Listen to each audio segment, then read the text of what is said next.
ألا بذكر الله تطمئن القلوب. أعوذ بالله من الشيطان الرجيم. بسم الله الرحمن الرحيم. إن الله لا يستحيي أن يضرب مثلا ما بعوضة فما فوقها فأما الذين آمنوا فيعلمون أنه الحق من ربهم وأما الذين كفروا فيقولون ماذا أراد الله بهذا مثلا يضل به كثيرا ويهدي به كثيرا وما يضل به إلا الفاسقين الذين ينقضون عهد الله من بعد ميثاقه ويقطعون ما أمر الله به أن يوصل ويفسدون في الأرض أولئك هم الخاسرون. صدق الله.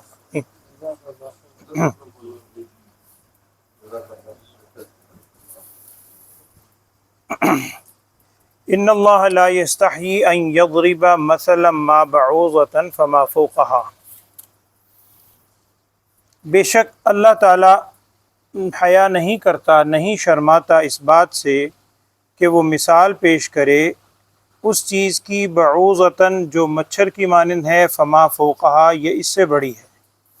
فاما الذین آمنوا بہرحال جو لوگ ایمان والے ہیں، فیعلمون وہ جانتے ہیں، انہ الحق من ربہم کہ مثال ان کے رب کی جانب سے حق ہے.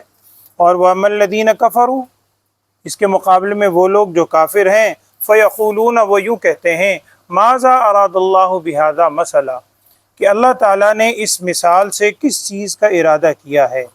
یضل بہ کثیرا ویہدی بہ کثیرا ان مثالوں کے ذریعے ہی اللہ جل شانہ گمراہ فرما دیتا ہے بہت سے لوگوں کو اور ہدایت دیتا ہے بہت سے لوگوں کو. لیکن آگے فرمایا کہ وما یضل بہ الا الفاسقین اور گمراہ نہیں کرتا اس کے ذریعے مگر انہیں ہی جو فاسق ہوتے ہیں. اب فاسق کون ہیں؟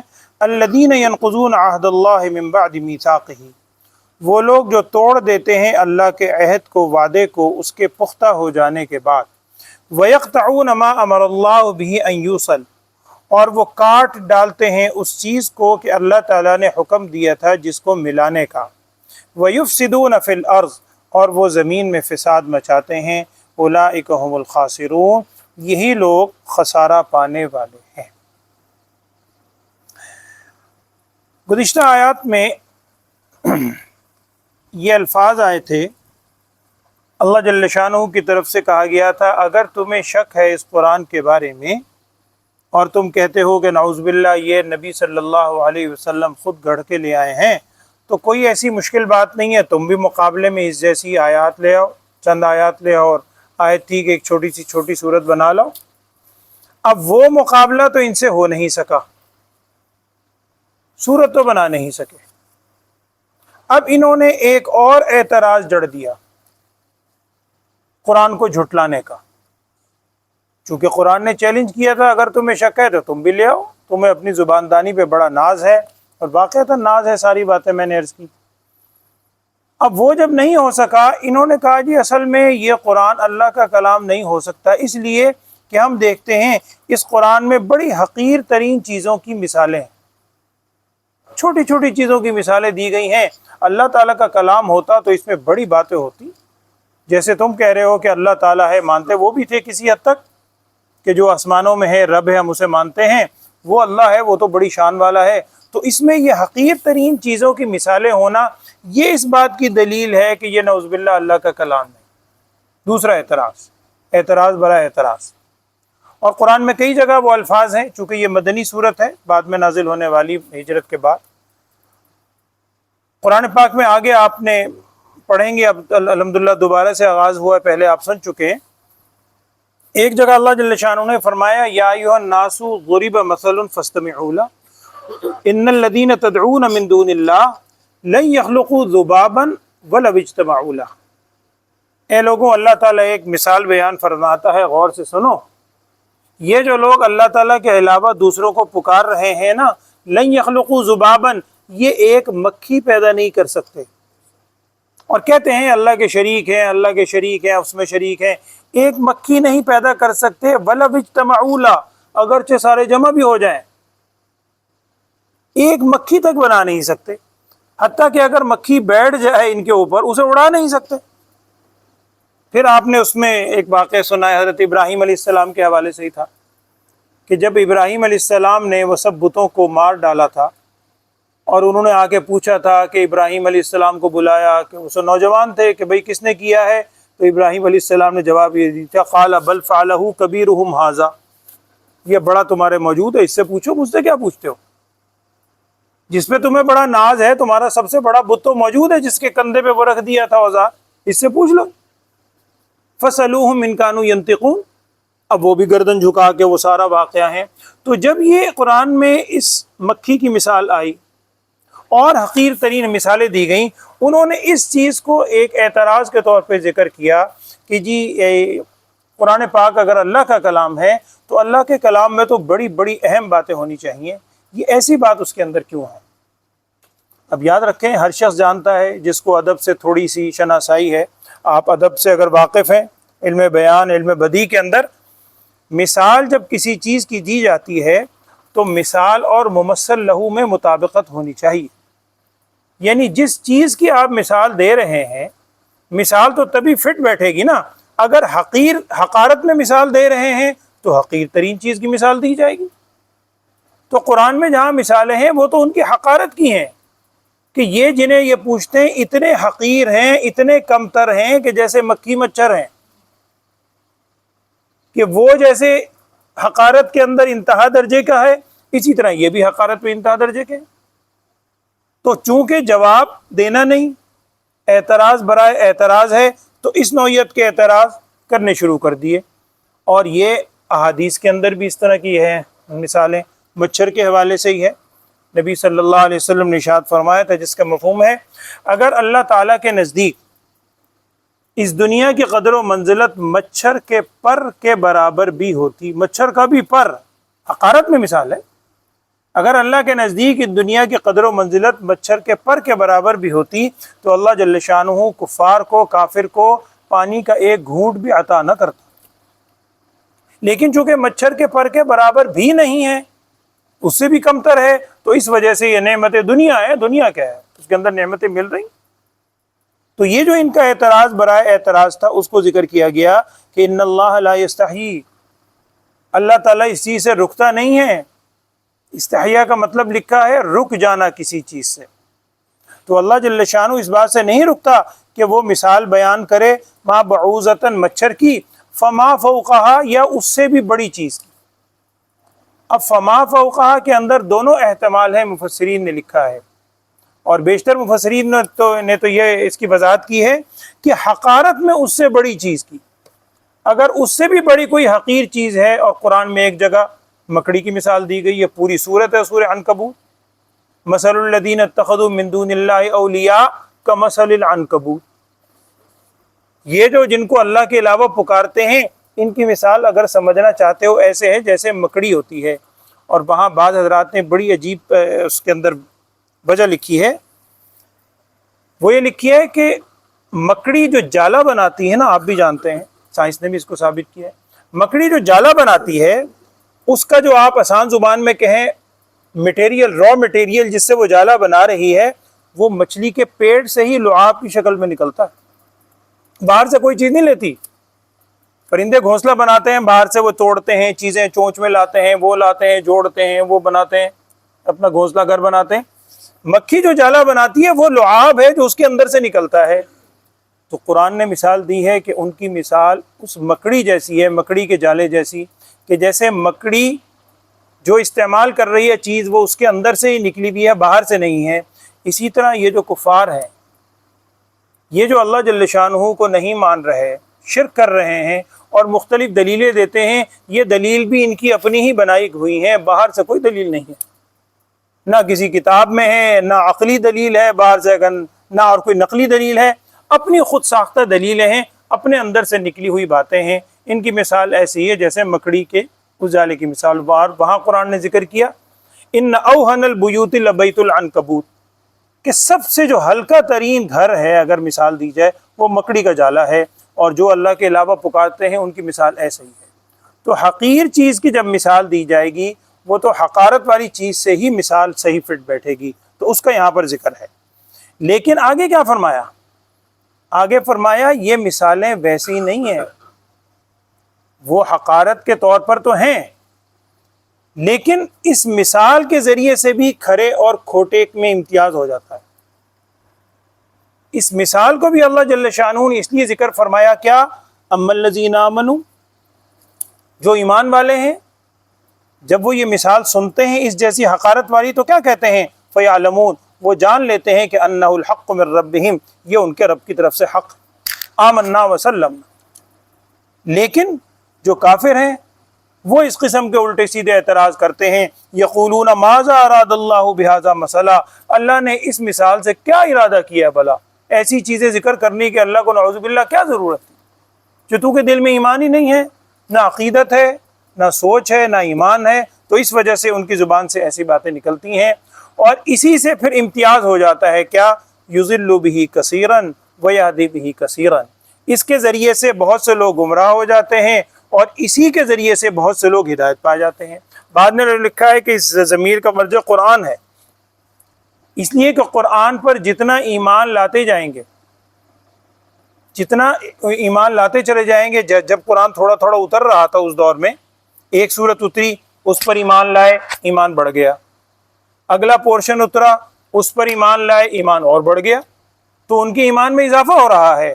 لیکن جو اس کا انکار کرنے والے ہیں، وہ کئی دفعہ بات ہمارے سامنے آئی کہ ضد کی وجہ سے وہ جتنا انکار کرتے چلے جائیں گے وہ گمراہی کے اندر اور دور کے راستے کے اندر جا پڑیں گے۔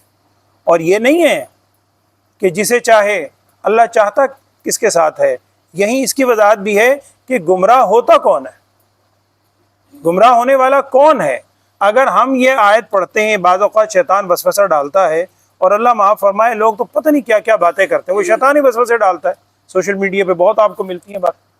وہ کہتے ہیں کہ دیکھو جو قرآن میں ہے یضل بہ کثیرا ویہدی بہ کثیرا، اگر اس سے خدا نہ خواستہ نعوذ باللہ اگر میں گمراہ ہو رہا ہوں تو قرآن خود کہہ رہا ہوتے ہیں، بھئی آگے بھی تو پڑھو، اللہ تعالیٰ نے یہ فرمایا گمراہ ہوتے کون ہیں؟ کون گمراہ ہوتا ہے؟ ما یضل بہ الا الفاسقین، ہاں جو فاسق و فاجر ہو وہی گمراہ ہوگا۔ جس کے دل میں ایمان ہو تھوڑا سا کوشش کرے، اللہ جل شانہ اس کے لیے راستے کھول دے گا۔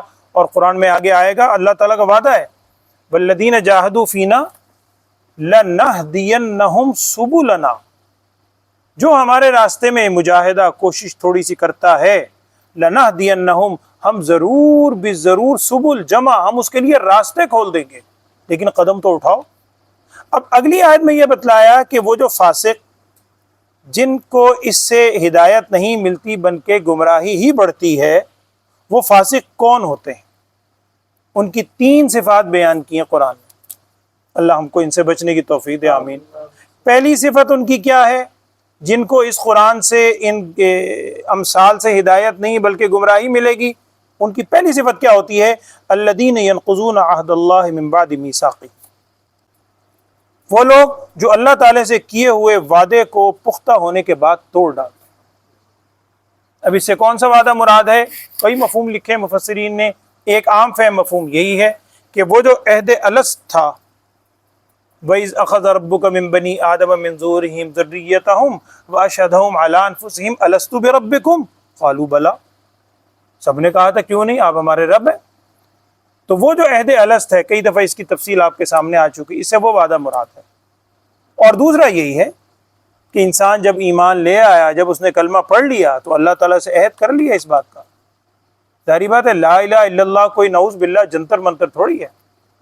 لا الہ الا اللہ کا جو مفہوم ہے کہ اللہ تعالیٰ تیرے علاوہ کوئی معبود ہے ہی نہیں، میں کسی کے آگے سر جھکانے کا سوچ بھی نہیں سکتا، صرف تو ہی ہے ہر معاملے میں، چاہے مشکل کی کیفیت ہو، تنگی کی ہو، خوشحالی کی ہو، ہر وقت تو ہی ہے۔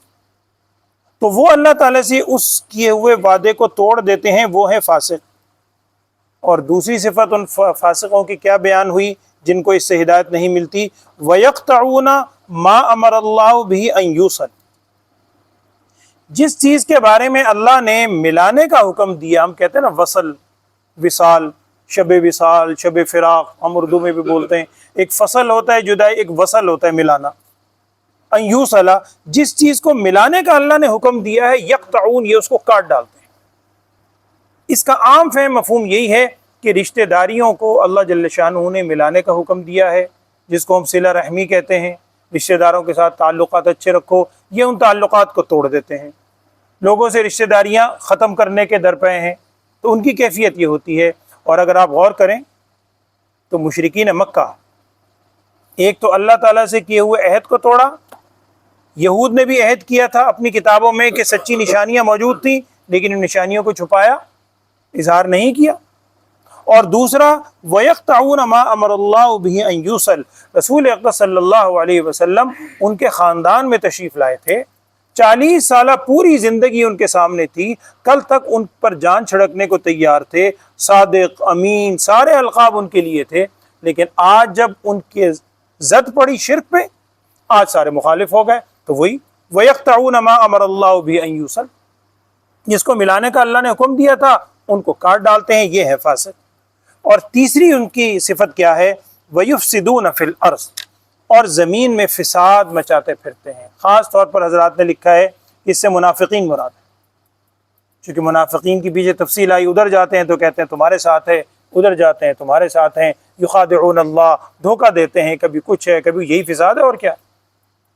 تو جن کے اندر یہ تین صفات ہیں، اللہ تعالیٰ سے کیے ہوئے عہد کو توڑ ڈالتے ہیں، اور اللہ تعالیٰ نے جن چیزوں کو ملانے کا حکم دیا ہے، ان سے محبتیں کرنے کا حکم دیا ہے، یہ ان رشتہ داریوں کو قطع کرتے ہیں اور زمین میں فساد مچاتے ہیں۔ یہ ہیں، اب پھر پچھلی آیات سامنے رکھیں کہ اللہ تعالیٰ کی طرف سے ہدایت نہیں ملتی، گمراہی کس کا مقدر ہوتی ہے؟ فاسقین کی۔ کون فاسقین؟ جن کے اندر 1 2 3 یہ صفات پائی جاتی ہیں۔